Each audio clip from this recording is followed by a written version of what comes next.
மாற்றத்திற்கான வலையொலி. வன்னியர் வம்சம், வன்னியர் மகாவம்சம் நமது படைப்பாளிகள் என்ற நூலை அறிமுகப்படுத்த எனக்கு பணி வழங்கப்பட்டிருக்கிறது.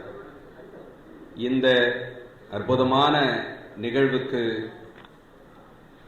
தலைமையேற்று மற்றும் வாழ்த்துரை வழங்கி இங்கே அமர்ந்திருக்கிற சான்றோர் பெருமக்கள், எதிரே அமர்ந்திருக்கிற எனது மூத்த சொந்தங்கள், இளைய சொந்தங்கள் எல்லோருக்கும் எனது காலை பொழுது வணக்கத்தை தெரிவித்துக் கொள்கிறேன். இங்கே நீதியரசர் அமர்ந்திருக்கிறார், துணைவேந்தர் இருக்கிறார் மற்றும் மருத்துவர் விமனாமூர்த்தி ஐயா அவர்கள் இருக்கிறார். இங்கே பத்திரிகையாளர் ஏஎஸ் மணி ஐயா அவர்கள் இருக்கிறார். இப்படி சான்றோர் பெருமக்கள் இருக்கிற அவையில் இந்த எளியவன் பேசுகிற இந்த வாய்ப்பை நான் பொன்னான நாளாக கருதுகிறேன். நான் சென்னையில் ஒரு அரசு கல்லூரியில் தமிழ்துறை பேராசிரியராக பணியாற்றி வருகிறேன். உங்களுக்கெல்லாம் தெரியும், சந்தனக்காடு என்கிற அந்த தொடரின் தலைப்பு பாடலை நான் தான் எழுதினேன். ஏனெனில் சில இடங்களில் நம்மை பற்றி நாம் சொல்லித்தான் அறிமுகம் செய்து கொள்ள வேண்டும் என்பதனால் பெரியவர்கள் என்னை மன்னிக்க வேண்டும். 5 நிமிடம் தான் எனக்கு வழங்கினார்கள். அதற்கடுத்து மக்கள் தொலைக்காட்சியில் ஈழம் என்ற ஒரு தொடர் வந்திருக்கிறது, நீங்கள் பார்த்திருப்பீர்கள். அதற்கான தலைப்பு பாடல் தாயே என்ன பிழை செய்தோமடி தாயே என்கிற பாடலும் நான் தான் எழுதினேன். இப்படி கவிதை குறும்படங்கள் தயாரித்து, பனை, ஏரி என்ற படங்கள் எல்லாம் தயாரித்து மக்கள் தொலைக்காட்சியில் நீங்கள் அழகின் சிரிப்பு என்ற தலைப்பில் நீங்கள் பார்த்திருக்கலாம். கௌதமன் அவர்கள் இயக்கி அது வெளிவந்தது. ஐயா, எனக்காக ஒரு 5 நிமிடம் உங்கள் கவனத்தை இந்த அரங்கில் தருமாறு நான் பணிவோடு கேட்டுக்கொள்கிறேன். என் கையில் வழங்கப்பட்டிருக்கிற இந்த புத்தகத்தை நான் இறைவன் ஐயா தொகுத்திருக்கிறார். இதுபோன்று ஏராளமான பணிகளை செய்திருக்கிறார். அரசர்கள் இருக்கிறார்கள், சான்றோர்கள் இருக்கிறார்கள். என்றாலும் எனக்கு வழங்கப்பட்ட நமது படைப்பாளிகள் என்கிற இந்த நூலை இந்த தொகுத்த அரும் பணியை செய்த நமது குடும்பத்தின் மூத்த அண்ணனாக இருக்கிற இறைவன் ஐயா அவர்களின் பாதம் பணிந்து இந்த நூலை பற்றி உங்களிடம் நான் பேசலாம் என்று நினைக்கிறேன். ஏனெனில் கவிதை தொகுப்பு போட்டு இருக்கிறேன். இதெல்லாம் இந்த தொகுப்பை கையில் ஏந்துகிற போது ஒரு பெரும் விருதை ஏந்துவது போல, பெரும் ஆவணத்தை ஏந்துவது போல இதை நான் ஏந்துகிறேன். ஐயா அவர்கள் அறிமுகப்படுத்தும் போது பல பேர் இதில் என் பெயர் இடம்பெறக்கூடாது என்று தொலைபேசி வாயிலாக சொன்னார்கள் என்று அறிமுகப்படுத்தினார். ஒருவேளை வரலாற்றில் என் பெயர் இது இல்லாமல் போய்விட்டதே என்று வருந்துகிற காலம் ஒன்று வரும். இந்த நூலில் எனது பெயர் இல்லாமல் போய்விட்டதே என்று வரலாற்றில் வருந்துகிற காலம் ஒன்று வரும். அன்று இந்த நூல் என்ன விலை மதிப்பற்றது என்பது புரிய வரும் அவர்களுக்கு. நண்பர்களே, நாம் இந்த நூலின் வழியாக சொல்லுவது என்ன? இதில் கவிஞர்கள் இருக்கிறார்கள், நாவலாசிரியர்கள் இருக்கிறார்கள், முதுபெரும் தமிழறிஞர்கள் இருக்கிறார்கள். இந்த நூல் வழியாக நாம் பெறுவது என்ன, அல்லது சொல்ல வருவது, இந்த சமூகத்திற்கு சொல்ல வருவது என்ன? ஏன் ஒரு சமூக அடையாளத்தோடு, வன்னிய மகாவம்சம் என்கிற அடையாளத்தோடு படைப்பாளியை பார்க்கலாமா? ஒரு படைப்பாளி என்பவன் இந்த பிரபஞ்சத்திற்கு சொந்தமானவன், மானுடத்திற்கு சொந்தமானவன், மானுட குரலுக்கு சொந்தமானவன், அவன் எல்லா கட்டுகளையும் அறுத்தெறிந்தவன், அவன் விட்டு விடுதலையானவன், உயிர்கள் எல்லாவற்றுக்குமானவன் என்ற அந்த அடி ஆழத்திலிருந்து இந்த புத்தகம் எதை சொல்ல வருகிறது? நண்பர்களே, இந்த புத்தகத்தை படிக்கிற போது எந்த பெயரால் நாங்கள் புறக்கணிக்கப்பட்டோமோ, எந்த பெயரால் நாங்கள் மறைத்து வைக்கப்பட்டோமோ, எந்த பெயரால் இந்த வரலாற்றிலிருந்து துடைத்தெறியப்பட்டோமோ அந்த பெயரால் நாங்கள் அறிமுகமாகி வருகிறோம் என்றுதான் இந்த புத்தகம் சொல்லுகிறோம். நீங்கள் எதனால் எங்களை வரலாற்றிலிருந்து எடுக்கிறீர்கள்? எளிமையான கேள்வியிலிருந்து வருகிறேன். எதனால் பழமலை ஐயா அவர்களை ஒரு கவிஞர் வரலாற்றிலிருந்து, இலக்கிய வரலாற்றிலிருந்து நீங்கள் ஏன் எடுத்தீர்கள்? இலக்கிய வரலாறு எழுதுகிறவர்களின் கைகளில், அவர்களது சிந்தனையில் பழமலை என்கிற கவிஞனின் பெயர் இல்லாமல் ஏன் செய்கிறீர்கள்? சென்னை பல்கலைக்கழக பாட புத்தக குழு அல்லது பாரதிதாசன் பாடக்குழு அல்லது பெரியார் பல்கலைக்கழக பாடக்குழு, தமிழ் துறை பேராசிரியர் குழுக்களில் அமர்கிற பேராசிரியர் பெருமக்களின் சிந்தனையில் இருந்து பழமலை எப்படி விடுபட்டு போனது?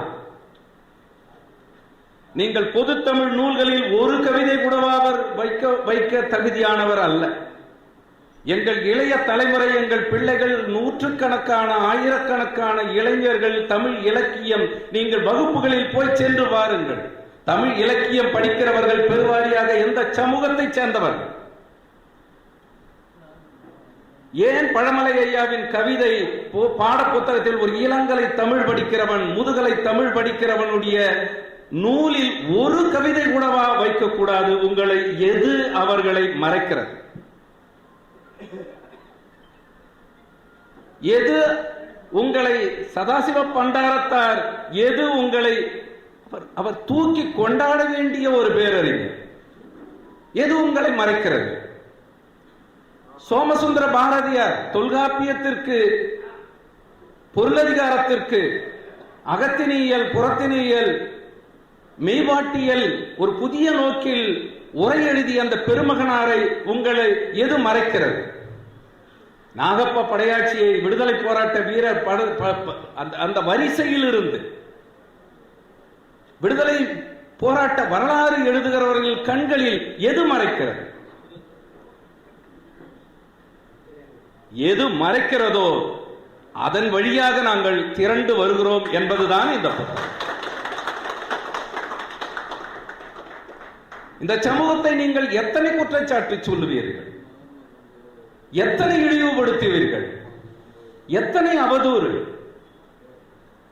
அதற்கெல்லாம் பதிலாகத்தான் இந்த சமூகம் எப்படி இந்த சமூகத்திற்கு பாடுபட்டு இருக்கிறது, வரலாற்றுக்கு பாடுபட்டு இருக்கிறது என்பதை சொல்லுகிற புத்தகம் தான் இந்த படைப்பாளிகள் புத்தகம்.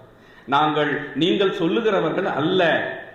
நாங்கள் இந்த சமூகத்துக்கு ஏராளமான தொண்டுகளை செய்திருக்கிறோம் என்று இந்த புத்தகம் சொல்லுகிறது. ஒரே ஒரு அடிநாதத்தை மட்டும் உங்களுக்கு சொல்லிவிட்டு விடைபெறுகிறேன், நேரம் இல்லை. இதில் நூற்றுக்கணக்கான தமிழறிஞர்கள், கவிஞர்கள், கலைஞர்கள் இருக்கிறார்கள். இவர்களிடத்தில் இருக்கிற ஒரு பொது பண்பு ஒரு 4-5 பேரை வைத்து சொல்லுகிறேன். இந்த பகுத்தறிவு சிந்தனை மரபின் தொடக்க புள்ளி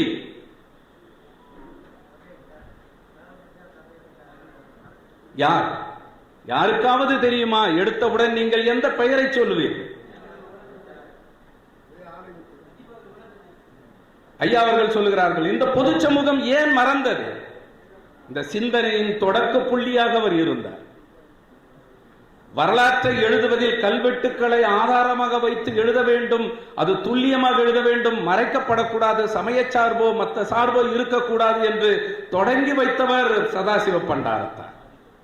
அவர் ஒரு தொடக்க புள்ளி.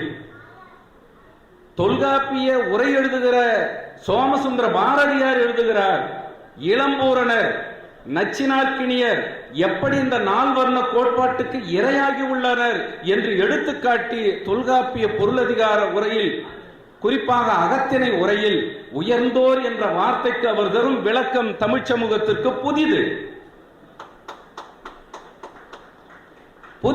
அதை ஒட்டித்தான் பாவலரேறு, பாலசுந்தரம் உட்பட எல்லோரும் உயர்ந்தோர் என்பது அந்த நால்வர்ண கோட்பாடு அல்ல, பிறப்பின் அடிப்படையில் அல்ல என்று அந்த நூலை பிடிக்கிறார். அது நானிலத்தில் இருந்த உயர்ந்தோர். நீங்கள் சொல்லுகிற நால் வர்ண உயர்ந்தோர் இல்லை என்று சொல்லுகிறார்கள். அது தொடக்க புள்ளி.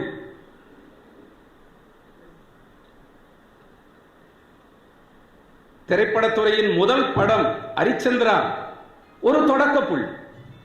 பாரதியாருக்கு பிறகு கவிதை நடையில், கவிதை பாடுபொருளில் தொல்காப்பியன் சொல்லுகிறானே, திணை மரபு நிலமும் பொழுதும் அல்லாமல் கவிதை ஏதடா என்று கேட்கிறானே, அந்த நிலத்தையும் பொழுதையும் கருப்பொருள்களாகிய மக்களையும் மாடுகளையும் பறவைகளையும் கவிதையில் பெருவாரியாக இடம்பெற செய்தவர் இங்கே அமர்ந்திருக்கிற பழமலை ஐயா. அவர் ஒரு தொடக்க புள்ளி. சங்க இலக்கிய மரபை தொட்டு நமக்கு அறிமுகப்படுத்தியவர் அரு ராமநாதன் ஐயா. நாட்டார் வழக்காற்றியல் தேடி தேடி தொகுத்த இங்கே தமிழ்ச்செல்வி அம்மா அவர்கள் அமர்ந்திருக்கிறார். அவர் சொல்லுகிறார், நான் வரலாற்றில் ஆய்வு செய்கிற போது என்னை எப்படி புறக்கணித்தார்கள். ஒரு முனைவர் பட்ட ஆய்வுக்காக நான் நெறியாளரை தேடி தேடி அலைந்தேன். நான் தலைப்பு சொன்னவுடன் புறக்கணிக்கப்பட்டேன் என்று சொல்லுகிறார். ஆய்வு துறையிலிருந்து புறக்கணிக்கப்பட்டோம் நான். இல்லை என்றால் அவரால் முனைவர் பட்டம் பெற்றிருக்க முடியாது. அமல்ராஜ் என்ற ஒரு கவிஞன், அவன் சம்புராயருடைய பண்பாட்டு அரசியல் வரலாற்றை ஆய்வு செய்ய முனைகிற போது ஆய்வாளர் நெறியாளர் இல்லை. ஏன் செய்யக்கூடாது? ஜவ்வாது மலை மேலே இருக்கிற மலை குடிகளை பற்றி ஆய்வு செய்ய இந்த தமிழ் சமூகம் அனுமதிக்கிறது. அந்த ஜவ்வாது மலைக்கு அடிவாரத்தில் இருக்கிற சம்புராயர்களுடைய வரலாற்றை ஆய்வு செய்யக்கூடாது அல்லது ஆய்வு செய்வதற்கு துறைகளில் இடமில்லை, ஆசிரியர்கள் மனங்களில் இடமில்லை என்றால் இந்த சமூகம் எதை நோக்கி போய்கொண்டிருக்கிறது?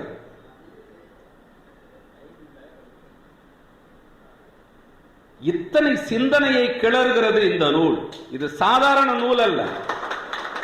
நீங்கள் குற்ற உணர்ச்சியாக அல்லது ஏதோ எடுக்கலாமா தொடலாமா என்று கூச்சப்படுகிற நூலாக அது இல்லை.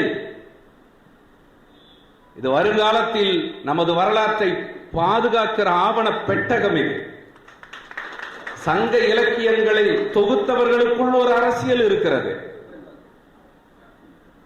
இந்த பாண்டியர்களுடைய அதிகமான பெயர்களை நீங்கள் தேடி கண்டுபிடித்தால் அதற்கு ஒரு காரணம் புரியும். தொகுத்தவன் தொகுப்பித்தவன் பாண்டிய மண்ணிலேயே இருக்கிறான். என்ன காரணம்? ஒரு அரசியல் புரியும் உங்களுக்கு. சோழ மண்ணில் இருந்து ஒரு மன்னன் கூடவா இல்லை? இந்த கேள்விக்கெல்லாம் சங்க இலக்கிய தொகை மரபு படித்தால் புரியும். ஒரு தொகைக்கும் ஒரு அரசியல் இருக்கிறது. 4000 திவ்ய பிரபந்தம் தொகுத்ததற்கும் ஒரு அரசியல் இருக்கிறது. அவர் தேடி தேடி போகிறார்.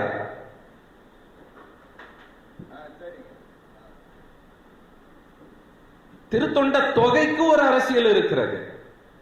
எனவே தொகைக்கு ஒன்று அரசியல் இருக்கத்தான் செய்கிறது. அரசியல் இல்லாமல் எதுவும் இல்லை என்று பெரியவர்கள் சொல்வதைப் போல இதற்குள்ளும் ஒரு அரசியல் இருக்கிறது. அது வளர்ச்சிக்குரிய அரசியல், சமத்துவத்துக்குரிய அரசியல், நமது தமிழ் சமூகத்திற்குரிய அரசியல் என்று கூறி இறைவன் ஐயாவை இந்த பணியை பாராட்டி உங்கள் முன்னே எனக்கு வாய்ப்பளித்த அத்தனை பெரியவர்களுக்கும் நன்றி பாராட்டி விடைபெறுகிறேன். நன்றி, வணக்கம்.